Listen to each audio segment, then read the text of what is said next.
learning. So I Great, we're starting to record now. Okay, I'll restart. So my name is Attendees, and my background's in AI and machine learning. I had a PhD from the University of Cambridge, where until recently I was a member of faculty. But I have a hybrid background because I combined my AI background with my family background, which is in fashion. So I am working at the intersection of AI and machine learning and the fashion industry. Thank you so much. Well, my name is Brandy Jeannot, and like I told everybody, I'm an American. I've been living in Saudi Arabia. I am a design strategist by trade. I went to a private design school in Chicago, Illinois. I'm originally from East Tennessee, which I'm sure you can tell. I was working at a private design consultancy for several years. And as of now, I'm building my own startup, and it's in the creative sector. So it does cover much more than design.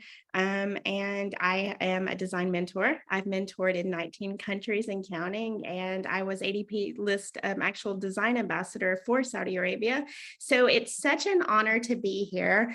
And today we're going to be talking about personal brand equity. It's something super important for me. And the reason that I asked Ahmed to be on here with me is I don't know exactly where we met. We met years ago somehow by chance.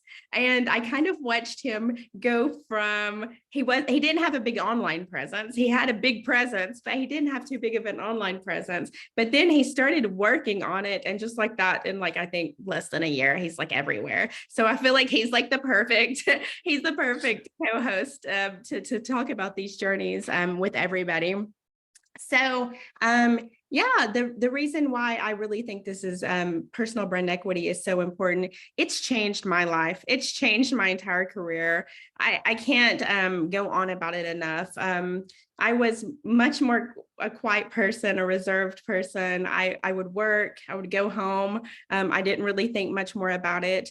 I would see other people doing things that I wanted to do, and I just didn't understand why these things weren't happening for me, why these collaborations weren't happening for me, why no one was asking me to be in interviews or these things.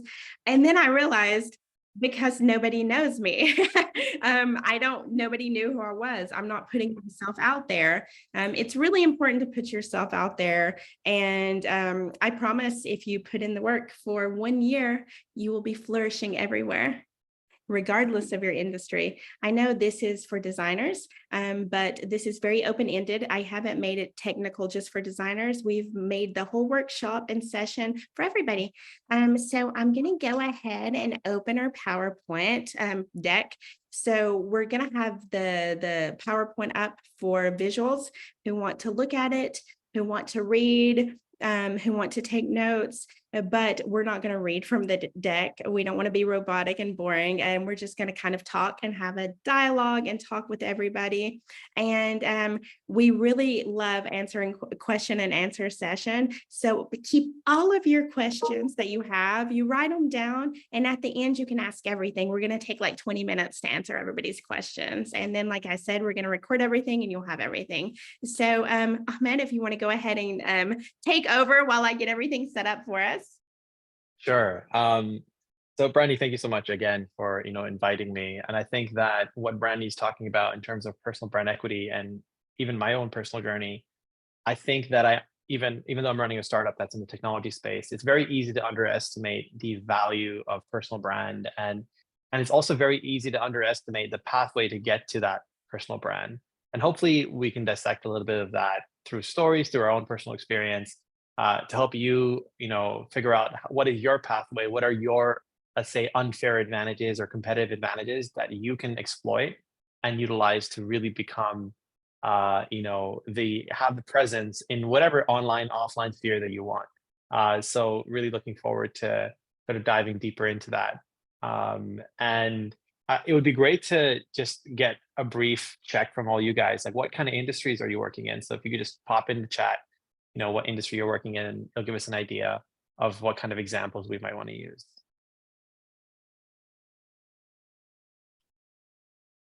Cool. So we have a fintech.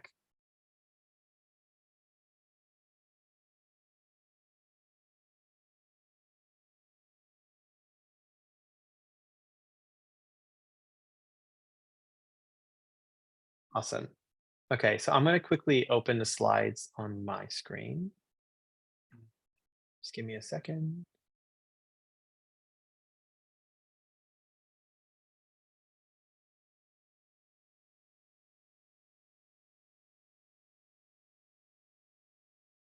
Great.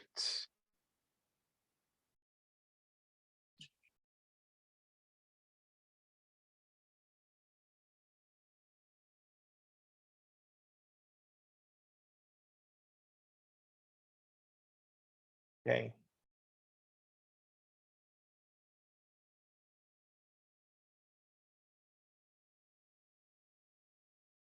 Right. So can everyone see the screen? So Brandy, can you see my screen? Yep, all good, all good. Thank you so much. Okay. Okay, cool. So we've already done our welcome. So I think we can skip that. And perhaps we can skip, we can start we Okay. talked a little bit about you, but maybe it's good for you to give a little bit of background about Kingdom Creatives and what you're doing. Yeah, so it's great that Ahmed and I are both working in startups. I'm working in the creative sector. Somehow I always get caught up in design because, as you all know, once a designer, always a designer. I try to veer myself off of the path of design heavy. But basically, my startup has two branches. We are community based. I really believe in community led initiatives. And basically, we're kind of like an advisory. We get all kinds of cool projects from football clubs, I believe in cross-industry collaborations, from projects for museums, anything that has to do with the creative sector is what I'm doing. And honestly, y'all, I have built all of this up and I've been able to do this and grow as a person, all because of personal brand equity. This is why I talk about it all the time. And this is why I always give workshops and try to teach it, because there's so much value in it. It's one thing to be a mentor and to teach people, but I think the best thing that you can pass on is personal brand equity. Great. Next slide. So I guess I already talked a little bit about myself, but just to recap, as I was saying, my background is in AI and machine learning in fashion, and hopefully we can dive deeper into how you can use. And I'll give my examples in terms of, from my background in tech and in fashion, especially in fashion because I was an outsider in fashion, how I use the fact that I was an outsider to actually be a competitive advantage. And we can talk a little bit more about that on how that helps you build your own personal brand equity. So quickly around the agenda. So Brandy, do you want to quickly cover on what we'll talk about today, just to give people sort of so they can have some signposts around when we're going to Yeah, be changing sure, topics sure. and So yeah, we're going to try to keep it on point. Introductions now. Just want to make sure that you all know us and why we're giving you this session and why we chose to do it and why we think that we could pass a little knowledge over. Um, we're going to start with understanding personal brand equity. What is it? Why is it? Why is it helpful? Then we're going to go aligning who you are with what you do. We're going to teach you some strategies for developing a standout personal brand, and then we're going to wrap it up and have question and answers. So, right. so this is Starting with topic one, yeah. Oh, yeah, yeah. So this is basically what personal brand equity is. A lot of times, I know that it's kind of a new term. I was actually doing another workshop in person, and a lot of people were getting mixed up with like branding, like logos and these kinds of things. And I tried to not say personal branding, and I try to say personal brand equity to make people know it's about branding you as a person. And there's many ways that you can do that. It can be through your job. It can be through just what you do, through you. It can go many ways. It's about you and your unique qualities and what you have to offer. And one thing that I always say is why I like to be able to put what I'm doing out there. I like to tell people who I am and what I'm trying to do in a very natural and organic way, a kind way, a good way. Because if you don't do it, people will just kind of decide who you are. I'd rather tell people who I am or show them and, let them decide who I am than just people to decide for me. So I think that's very important when you're trying to put out stuff into the world. Great. Just let me know when you want me to switch slides. Yeah, sorry, I was having some technical difficulties, so he has to do the slides for us. You can go ahead and you can just switch it. Great. Yeah, topic one, understanding personal brand equity. These are kind of the three things that I've discovered that matter so much in it. Reputation, and it's just what I told you.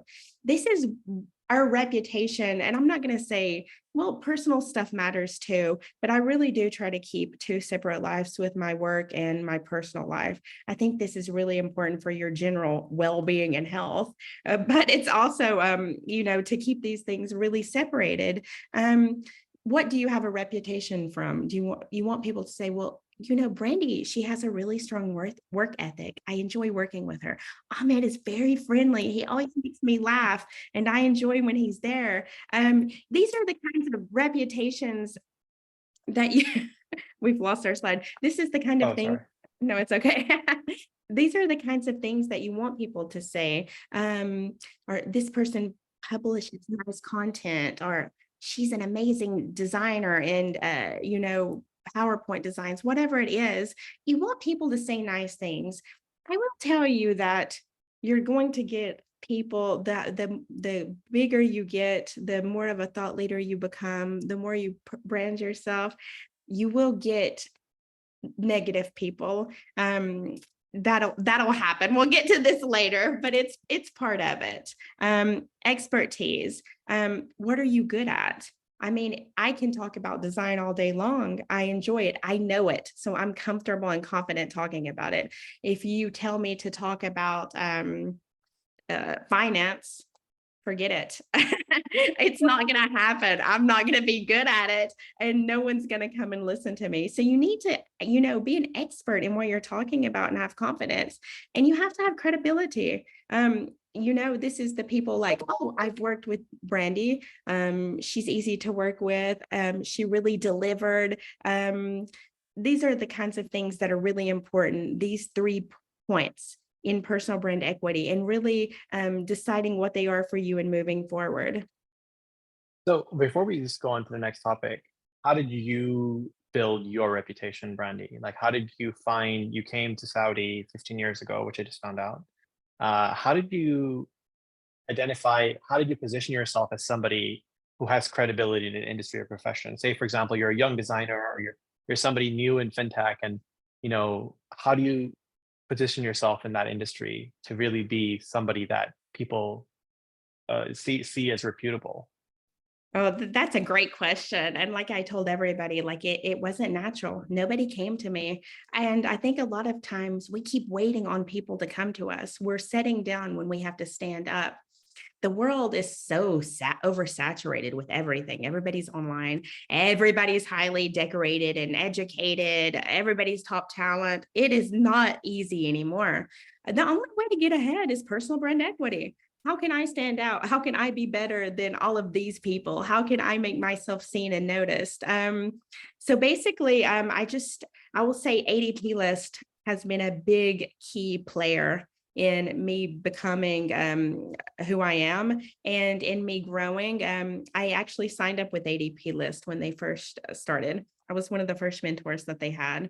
And I went in, I'll be honest, whenever I started it, I was like, oh, I'm just going to have something to decorate my CV, put on LinkedIn that I'm a mentor.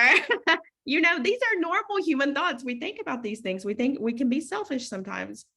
And then I started doing it, started liking it. I never thought I'd be somebody that liked to teach or talk. I started loving it. It started becoming my favorite thing.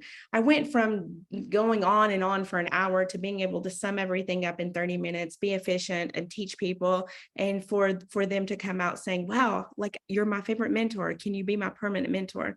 This started giving me so much confidence. I started doing Mhm. sessions. I think this is my 4th session. I started doing these sessions. I started curating workshops like this for people. I started making the graphics and advertising it. And then people started seeing like, oh, Brandy is doing this. I did it myself, and I forced myself to do it, to where then I become somebody that people would say, oh, well, Brandy teaches this, or she's good at this. And it's because like I started doing little things like this, and I started marketing it myself, and I started marketing what I can do. This is how it all started. Little things like this matters a lot. You have to put in a lot of work. I started doing content on LinkedIn. If you all follow me on LinkedIn, you know I love LinkedIn. I started doing what I like, teaching people about startups, how to enter the startup. I've been very transparent with my journey, the mistakes that I've made. It's very important to be organic and human. I've made many mistakes. But yeah, it's just putting yourself out there. It's really being innovative about the way that you're thinking and the things that you're doing. And sometimes you have to create the session. Sometimes you have to make the interviews. Sometimes you have to do the workshops because people aren't going to come to you. But I promise they will come to you when you keep putting yourself out there and making sure that they see you. That makes a lot of sense.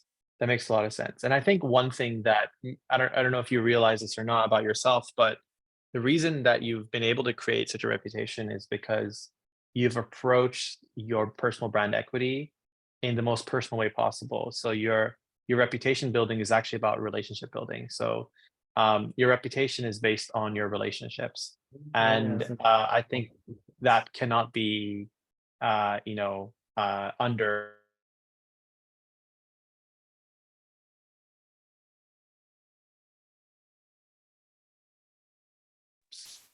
Oops, sorry.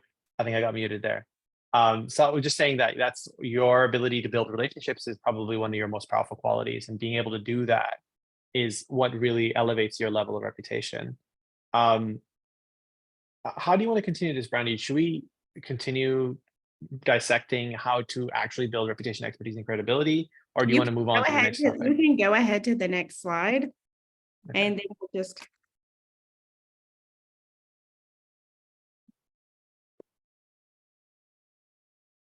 Okay. okay. Yeah. Like Ahmed was saying, it's been really part of my journey to be personable. And I've never liked, there's so much fake stuff in the world on social media, and it doesn't make you feel good. Like everybody has a perfect life. It's not good for mental health.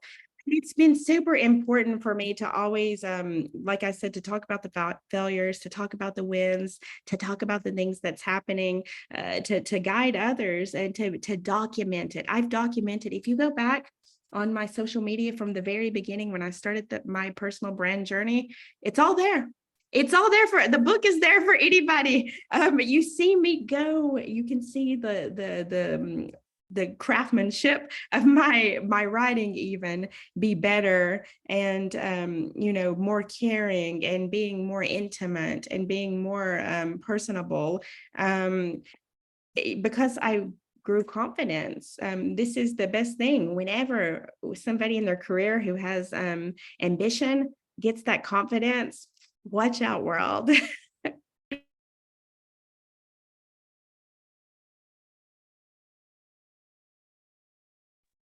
So I've tried to throw a little, like every now and again, when you see these slides, I've tried to throw in just some little tips that have helped me. Like I said, I'm going to make sure that you all get this link, this video afterwards, so you don't have to like worry about that.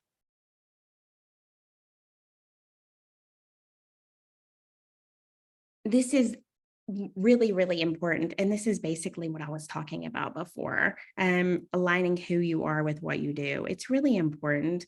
People are not stupid. People can tell when you're being fake. I've went to workshops after workshops and they're telling stories and you can tell like they just made this story up. Like this is not a real story. People understand, and people, they like energy. They like good energy. When you're happy and you're smiling, people want to be around these people. People want to be around real people, and it's really important. And sometimes you might not even be the best, but they're like, you know what, that person makes me feel good. What do you think, Ahmed?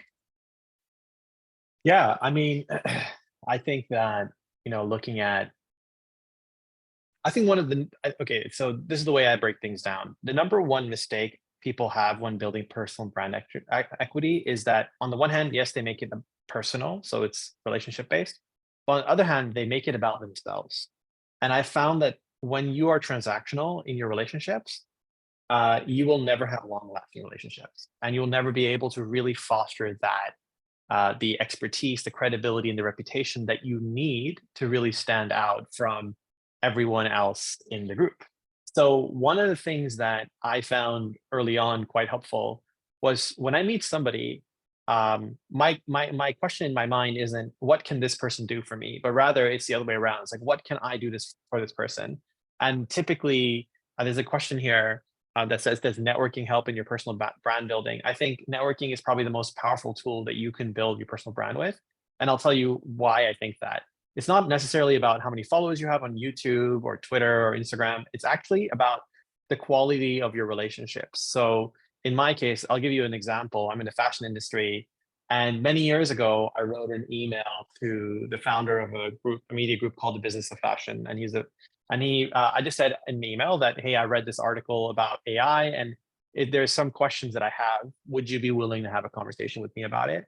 And then he replied to me saying, which is completely unexpected, saying, "Hey, I would totally be willing to have a conversation with you, but only in person. So why don't you come to my office and have a conversation?" In that moment, I think lots of people probably would have been, okay, I'm meeting somebody who's a famous media company owner. Maybe they can cover me. Maybe they can feature me in some of their articles. But I never once asked that question. And I know that this might sound contradictory, but what I found from the people that I know that do this really, really well is that asking for something, it has to be done in a very subtle way. So number one, the first thing I did was I thought, okay, what does this person need? How can I help this person? What value do I have that I can create to facilitate this person? So I knew that he was looking for a speaker, that for his event. So we just started got talking. I identified that, and I identified, oh, there might be a speaker that I know he's trying to get in touch with, but he doesn't have access to. So I made that connection, and it was like another famous person. So basically, what I did was I connected him with somebody else that he wanted to meet, and therefore elevated myself in that process.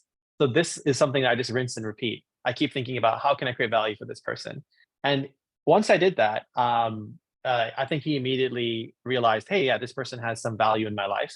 How can I return that favor? And he asked me to perhaps speak to one of his journalists and see how if I could help them write an article on AI and fashion. And that's sort of how that relationship developed. And then immediately once that article was written and I was featured in it, other people like Vogue, for example, got in touch and said, hey, would you be interested in speaking to our journalist and giving your take on this particular piece? So uh, you just sort of identify what can you do to create value for that person. Yes, you might have an agenda in mind, and it's sometimes it's good to be very open about it, but I think it's about choosing the right timing. So when do I actually make that ask and how do I make it? And I'll make one last point before I stop talking and we can move on. But one thing that I found, and you don't have to do this, but I found that it works in a way that if you're somebody who doesn't like to put yourself out there and you're someone who doesn't want to hear, then this might be a good approach for you. So when I was speaking in New York recently, and with the person who asked me he doesn't like to he doesn't like to hear the word no. So, and I know that because he always asks me the question in a certain way. And the way he asked me the question was that he's like, I'm looking for somebody who is a speaker who can speak about AI and has a PhD in AI, like that kind of background, and also has a fashion background. And I'm thinking to myself, I'm like, surely you're going to ask me to speak, but because he doesn't want to ask me because I might say no, and he's worried. Even someone in his position might feel like I don't want to ask someone for a favor because then they might say no, and I might feel embarrassed. He sort of said, "Can you think of somebody that might be a good fit?"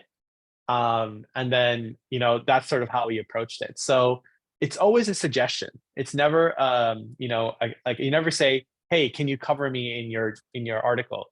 You might approach it slightly differently. You might say, are you thinking of covering like AI and fashion? Or are you thinking of covering anything in fintech in Dubai, for example? And I would love to just get your thoughts on that. And I'm currently working on this, and you just sort of you know jump around that topic. So basically, that's my sort of short thoughts on what I think you should approach networking by. No, I completely agree with you. You're so right. People like I said, let's look at I think a lot of times people that may be a little more reserved are shy. They think, well, what do I have to offer? I don't have anything to offer. There's these influencers, there's these celebrities, there's these famous designers, there's this, there's that. I can't compete. It's not true. It's not true. I got asked by Arab News to do an interview 1 year ago. And I was one of the ones that didn't have maybe the following that all the influencers and celebrities did. I went after a supermodel. I mean, I was just like, okay, I was very uncomfortable because I was telling myself, why do they have you here? You can't compete with these people. These are famous people. They are, all kinds of people. And I was feeling very inadequate compared to them. It's been 1 year. And do you know that who had the most viewed episode and who had the most circulated episode out of everybody?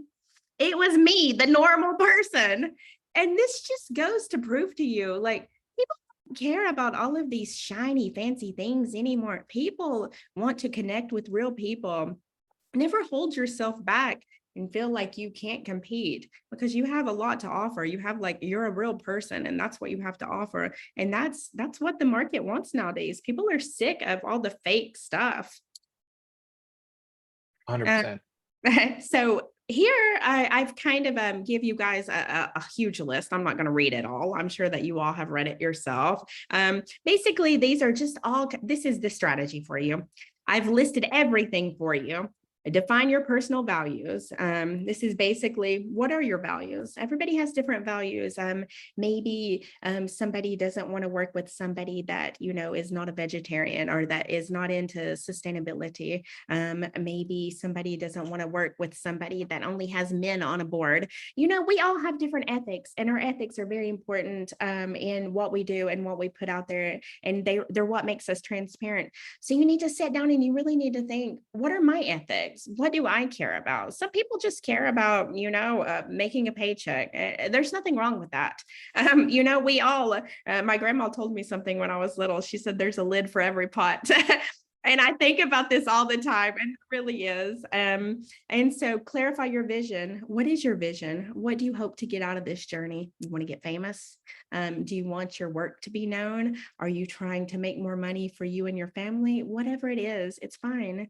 What is your purpose? This ties in with your vision, your unique voice. Everybody has a unique voice. I think one of the things that I kind of was able to target is that I am an American woman that's been in Saudi Arabia for a long time, and I've been working in a very immature industry, the design industry. It's very immature here, and I've kind of went through a lot. I didn't get to just come here and be a designer. I had to come here and help teach and help guide and help create an ecosystem. So I'm able to talk about this story. That was kind of my story and my voice.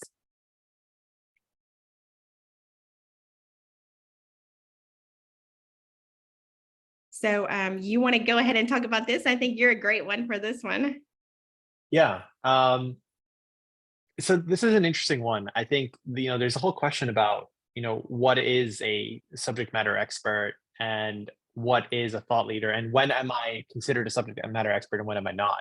And everything is relative, right? So when I was a master's student, and somebody asked me to write a piece on the role of AI in personalization in fashion or anything, and there's been a variety of different things that I've written about. I wrote one about education, and my first reaction was, I don't have a PhD. I'm not a professor at that point. Like, why would I even consider writing this? I'm not an expert.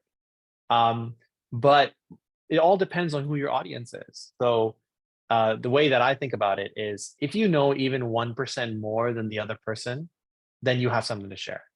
Then in that context, you're a subject matter expert. So you should absolutely write about whatever you want to write about and consult people with whatever you want to consult about. And often those are the best people to really learn from. So like, for example, if you're running a startup, you're not going to go to a Fortune 500 CEO and be like, hey, I'm running a startup. Can you give me some advice on how to run my business? They're so detached from the experience that they had when they started their company that they won't be that useful for you. Well, the person who is useful for you is someone who's a year ahead of you, who's like running their startup, but they're just like 1 year ahead in terms of progress. Those people will be very great for you to learn from because they're, recently had that experience. and they can really quickly learn about, exactly, the challenges that you have. So I guess like just thinking about it from that perspective, everyone can be a subject matter expert and everyone can be a thought leader. Perhaps, Brandy, you want to talk a little bit more about the difference between subject matter expert and thought leader? I do agree with you. And I know that you were saying that you thought that you had all of these degrees and these kinds of things. And I'm a little different in this thinking. I really realized, and because of the process of me starting with ADP list and being a mentor without ever having being a mentor before, it really changed my thoughts. I started thinking, I was like, anybody, I can do what I want. I can say what I am. If I want to be a mentor, I can be a mentor. If I want to say I'm an SME or a thought leader, I can do that. And I really believe that you can. And I really believe in giving people the power to choose their path and to decide what they are. Okay, can you be a surgeon if you want? No, you can't. But there's some things you have to stay like in the limits. But when you're talking about things, and I mean, if you're really trying, you can't just say it and not put in the work. If you're putting in the work and you're like, hey, I'm there in your mind, I think that's important for you to know when you're there and when you've hit your target and to go from there. And like I said, when you get this confidence, it's very powerful. Yeah. I think one more thing I want to add to that, if that's okay. The way that I would separate between subject matter expert, which as I mentioned earlier, like subject matter expert is something that's relative, right? It's like, okay, do I know a little bit more than my audience? Then, I have some value to create there. The way I think about thought leader is like a museum curator, right? So a museum curator doesn't create the objects in the museum. What they do is they identify the objects in the museum that they think work together well, and then they present it to people. So like a thought leader is basically that. They might add a little bit of analysis because even a museum creator is making a decision that this piece should be next to this piece. There's some thought in that. So really, when you're a thought leader, you don't have to be the person that's like an expert in the space. You can just get the opinions from people who you think are experts or people who you respect and collect their information. And actually, if you look at the most successful YouTubers or the most successful, content creators, they're actually content curators as opposed to content creators. But the creation part is the creativity on how to put those things together. So just that's my thoughts on that. But let's go to the next slide. I'm not going to talk about this too much, but I thought it was important to show you you can be a thought leader in multiple things. You can be an expert in one thing. You can be an expert in multiple things. I know for whenever I speak about more than one thing. I do think the design industry is my main thing, but I do talk about like small business and startups and things like this. These are the two things that I enjoy talking about and that I feel comfortable talking about and that I know. Not everybody you don't have to have one thing, you don't have to have two things. It's really up to you. I mean, some people are just, fantastic in one thing. What do you think about this one? What do you talk about the most? Yeah, I mean, I think that everyone is probably polymorphic, whether they realize it or not. But you obviously have strengths and weaknesses across that. Like if someone would say, okay, you're only monomorphic because you have an expertise or a PhD in A.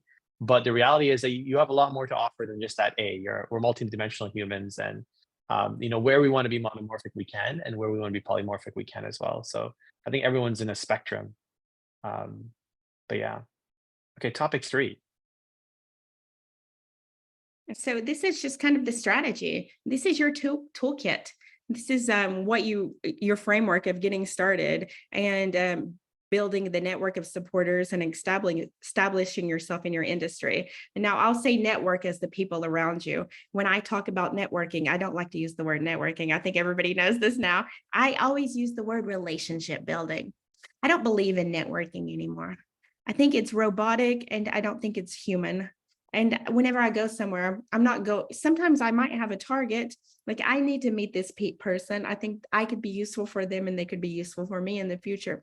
But I don't go up with them, just because I need their number. Like Ahmed said, I go up to them and I talk to them and maybe we'll switch business cards. I'll email them afterwards. Hey, it was really lovely to meet you. I'm not going to just go up to them. Hey, I need something from you.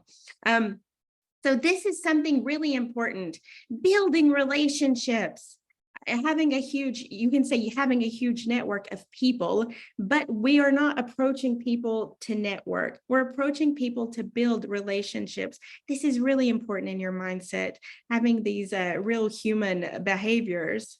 And I promise, whenever you become friends with somebody and they like you and you're kind, you won't believe the amount of people that will help you on your way to the top. And when you need people to do things, look, I emailed Ahmed. I WhatsApped him. I was like, "Hey, I want to do a personal branding session. Do you want to do it?" He's like, "Okay." This is what relationships with people. We want to help one another. We want each other to grow. We want to lift one another. It's very Mm. important in your journey. Yeah, absolutely. And I think like the way one of the things that is often a very difficult thing to overcome is that when you're working in a space that you approach as a zero sum game, like, oh, okay, I'm a tech person or I'm a designer or I work in this industry, you're always thinking in terms of competition.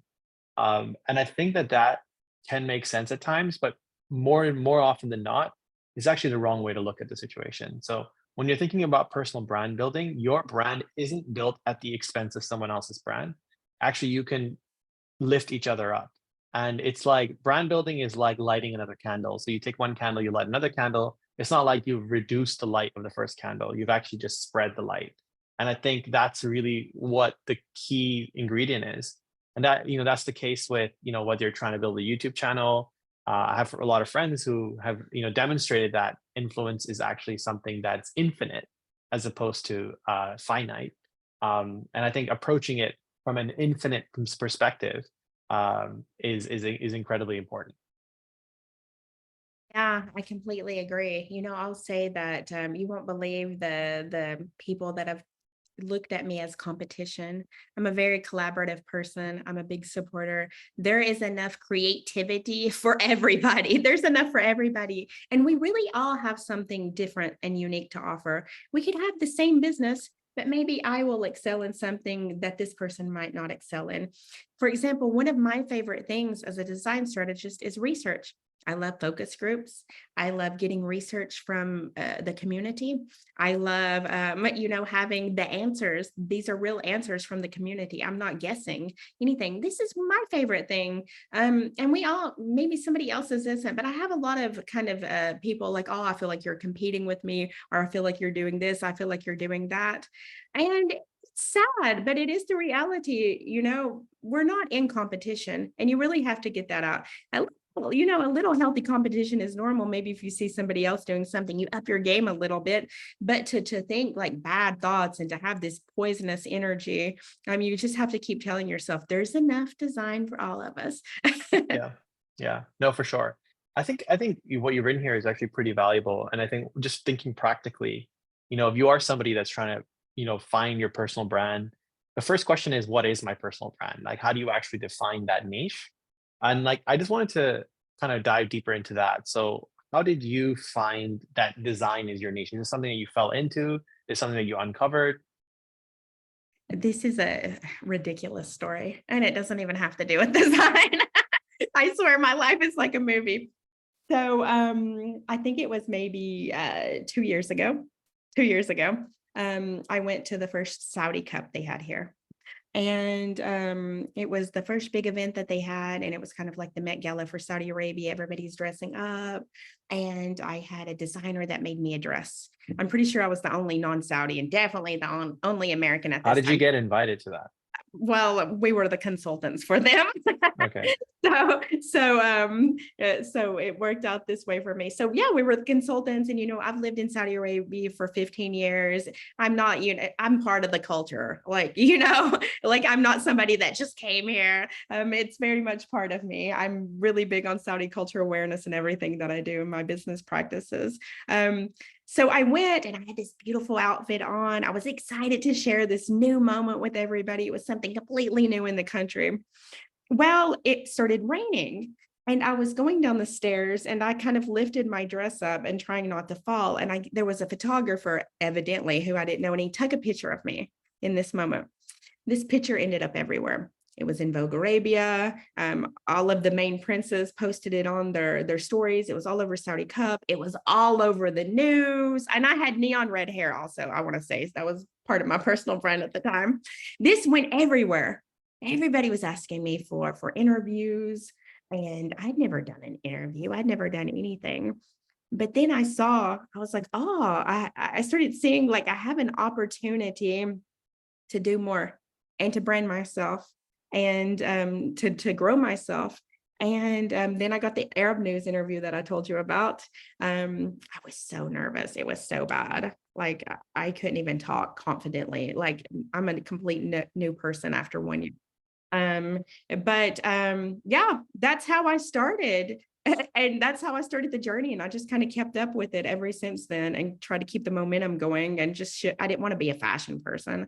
I didn't want to be an influencer. So I wanted to be a businesswoman. I wanted to talk about design because I love our industry. We're the best people on the earth. So were you always a designer? Like, how did you? Okay. Absolutely. I was always a Okay. designer. I think that anybody in here that's a designer will tell you, yeah, I was always a designer.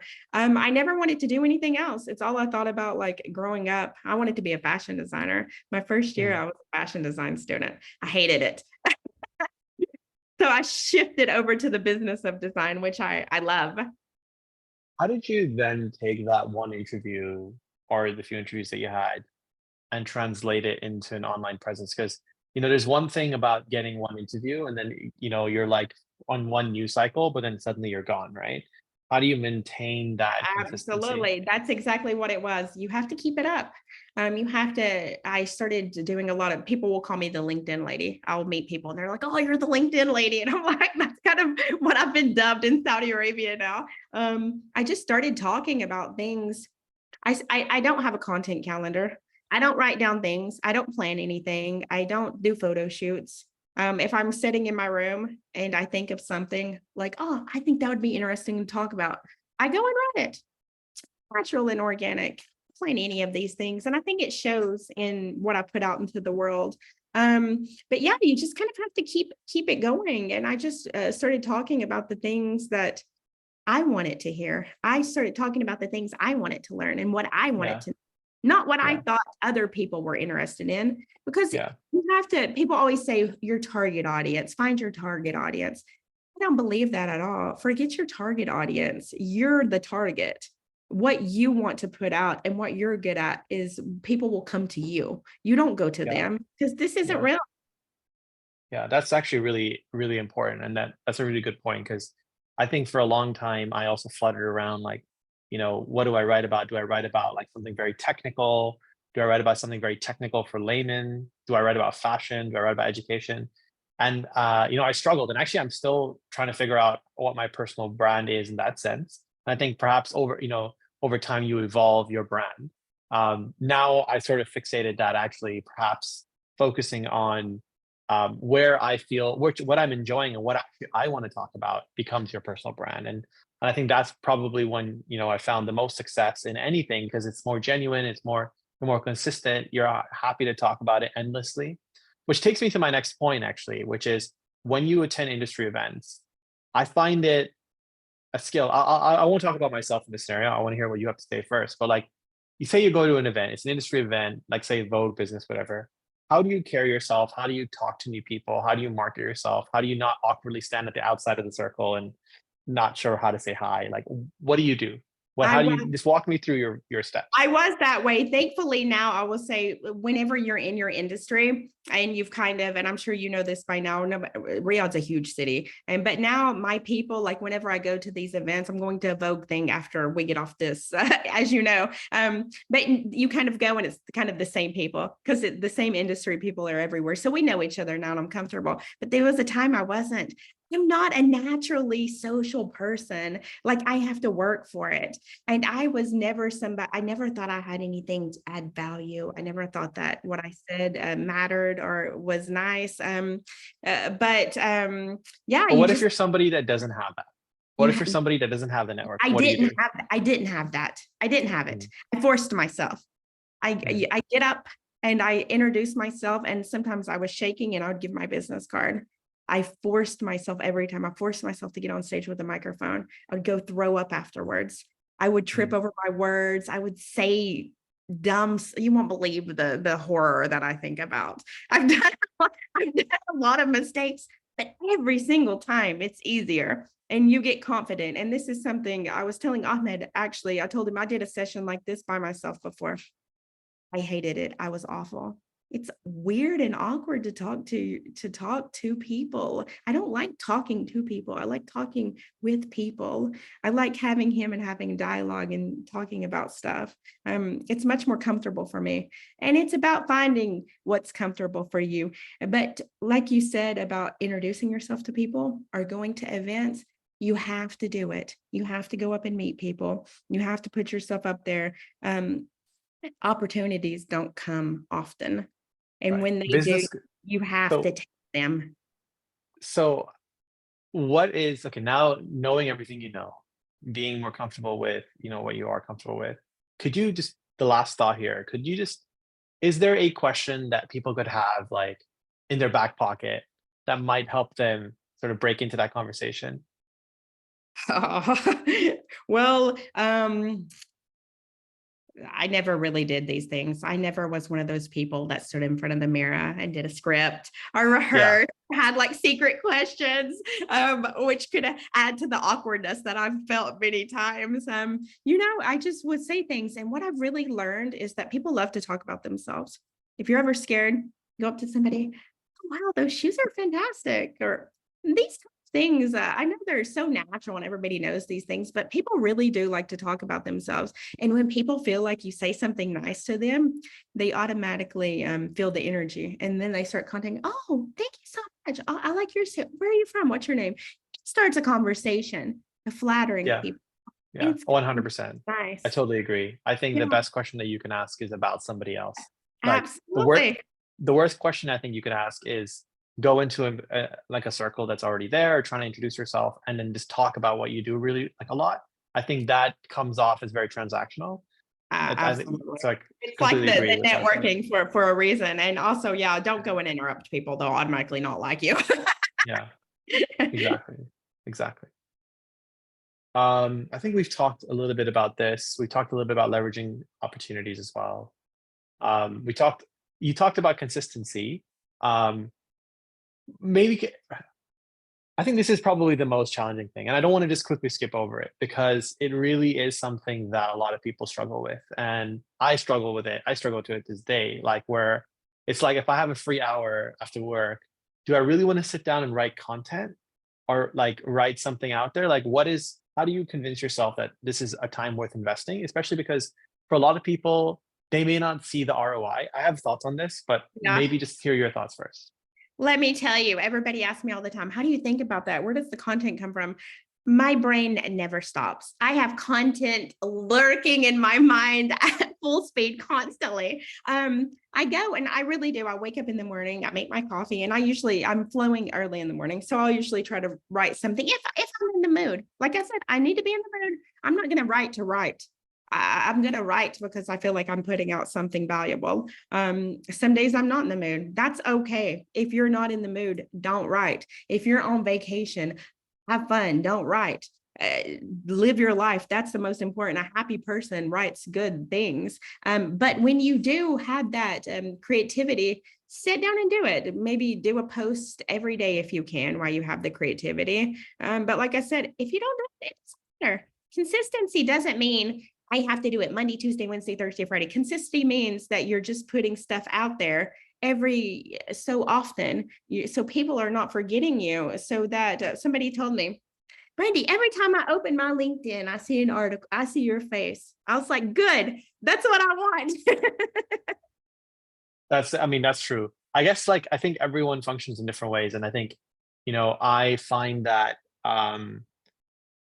being like what one of the things that I struggle with is not not feeling like I'm getting the ROI of writing the content all the time. But I find that perhaps even having I have a Notion table where I sometimes just write thoughts like, okay, here's a topic that I would write about. So that even if I'm in a scenario where I don't have an idea to write about, at least I have a list that I'm curating that isn't spontaneous. So that works for me. But I think everyone has their own sort of vibe and own preferred way of doing it. Um, Really quickly on platforms. So one platform, okay, I think the real question here is, I mean, the right platform is a very long topic, but is it one platform or multiple platforms? Well, this is something, and I want to say that everybody hears from different places. This matters a lot. A lot of times you hear people talk about social media marketing and about content and about this platform and that platform. They shouldn't be doing that. It's important to say where you're at.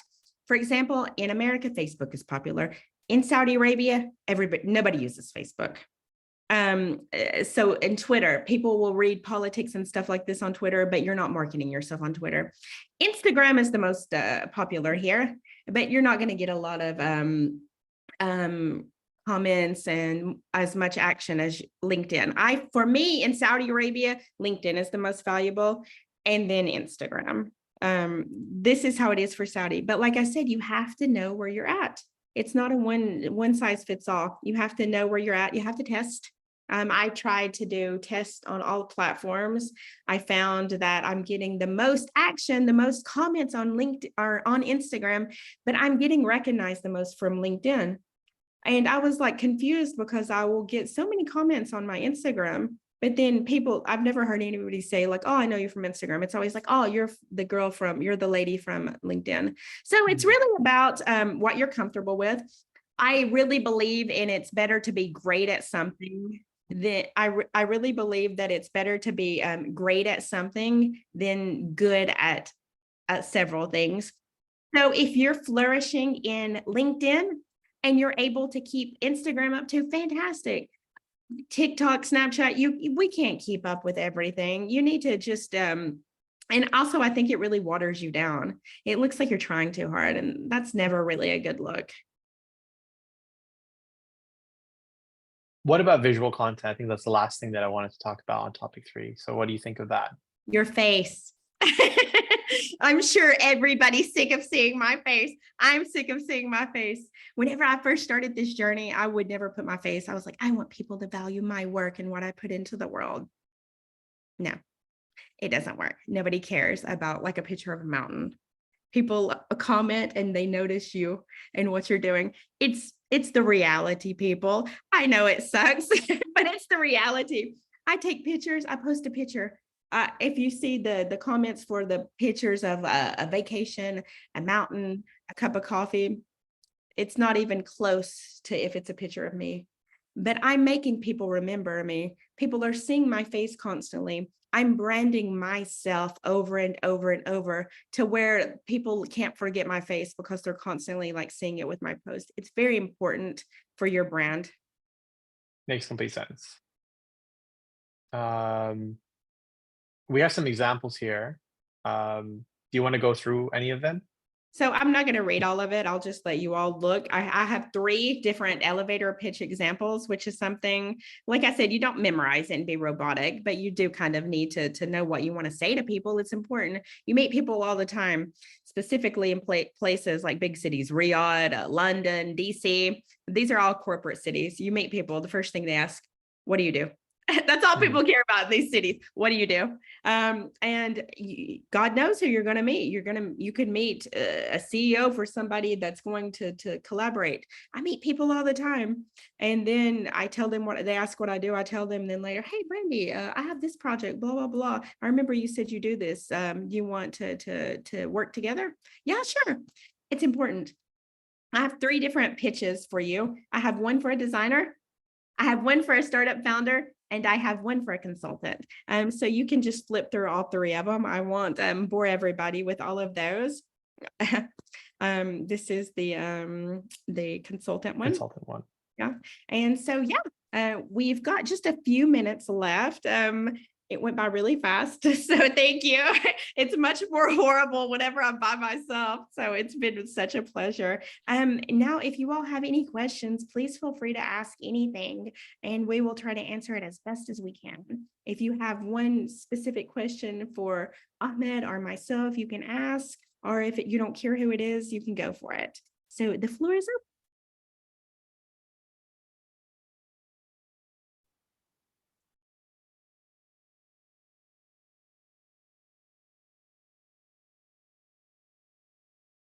Do you have anything that you want to say, wrap up, Ahmed? I have a question for you actually. So For me.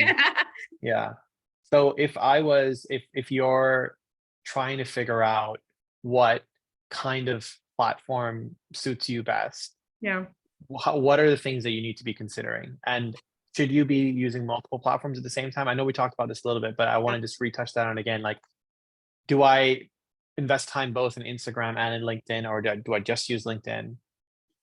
For me, LinkedIn was always really important as somebody in the design industry. I feel like, and not just here, I feel like the world is very confused about designers. A lot of times, I'm sure you all know this, a lot of times, if you're a graphic designer, people expect you to be able to make logos. They expect you to be able to design a website. They expect a lot from you. And it's not in the scope of a graphic designer's job to do all of these things. And it's because of the miseducation of the design industry. And I really dislike this. And I really dislike them trying to go to like a one-stop shop for a designer. We have hundreds of disciplines under design. And I really think that they should be going to somebody that's special in their field and target them. Like it's watering down the industry and it's not okay. But I always feel like people think that we're just creatives.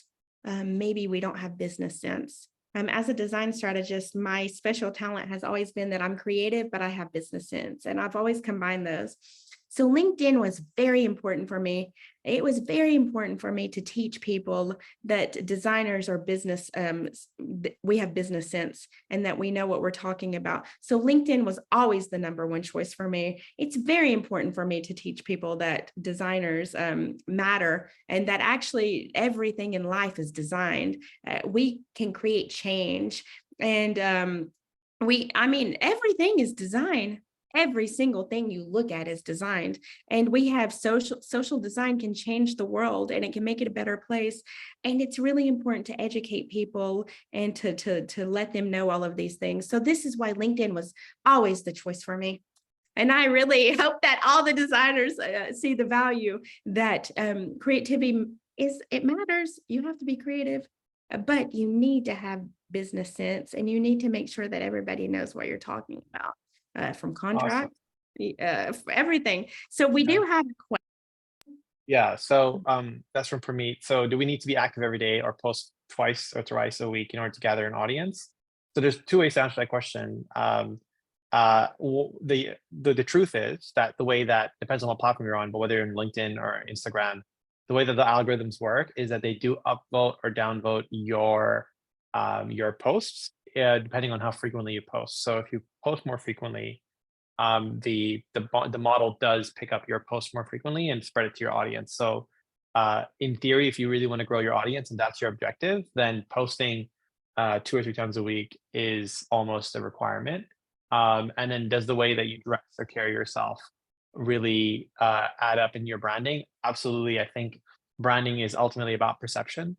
And if you project yourself in a confident way, then people feel confident in trusting their business or their questions or their concerns with you. So being able to carry yourself with confidence, even if you're slightly faking your confidence, I think sometimes you have to tell yourself that you are, worthy and capable of doing it so that you can then actually project that confidence outwards. It's very easy to spot a person who's not confident in their abilities a mile away. And at the end of the day, if you're someone who's, giving advice, whether it's professionally or personally, nobody wants to take advice from somebody who's not confident in their beliefs. So, being able to be confident in the way you carry yourself and the way you dress, I think that's a bit more subjective. Like, how do you define what makes more sense? But ultimately, um, I think that's my thoughts on that. If you have anything else to add, Brandy?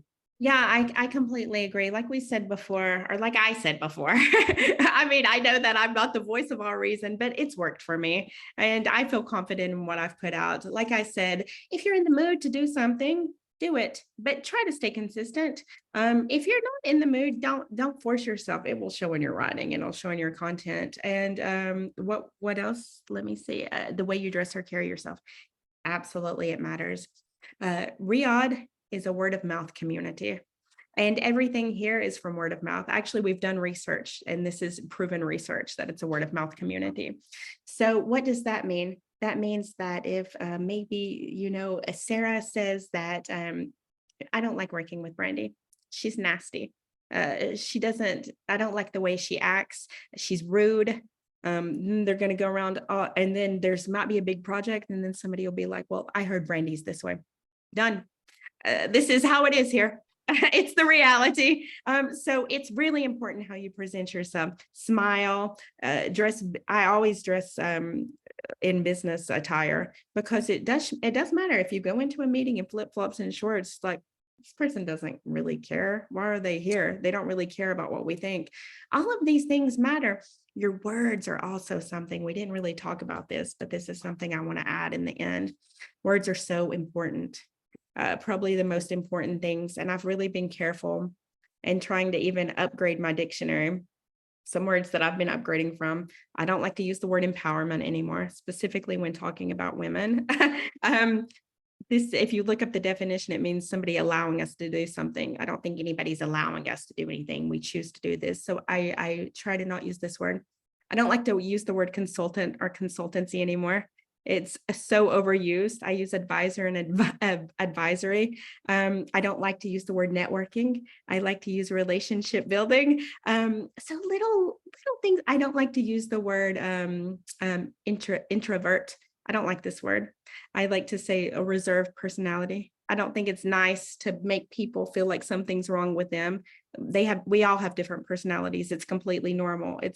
You're not abnormal if you're not the star of the show, So being inclusive with your words and the way you talk and being diplomatic, it makes a really big difference. And it's really important for me not to be negative. In interviews, if somebody says something or asks me a question, and they will try to get tricky in these interviews and say something, specifically as an American woman in Saudi Arabia, they really try to ask some questions. But I always try to spin it in a positive way and to bring it back. And then people always, oh, she's positive. We like her. So all of these things really matter in what you're putting out into the world. Amazing. Thank you so much, Brandy. And I think with that, we can put it to a close. Yeah, we'll let everybody go. I know everybody's time is so valuable. We don't want to overtake it. And thank you all for your time. I really appreciated it. And if you all have any questions, let me drop actually, I wanted to drop our contact in here for you. We would be happy to connect with everybody. We would be happy to answer any questions that you have, and I'll pop this up on YouTube, hopefully within the next week. And thank you, everybody, and I hope you have a fantastic weekend. Thank you so much, Ahmed, and enjoy your iftar. Thanks, Brandy. Bye-bye. Ciao.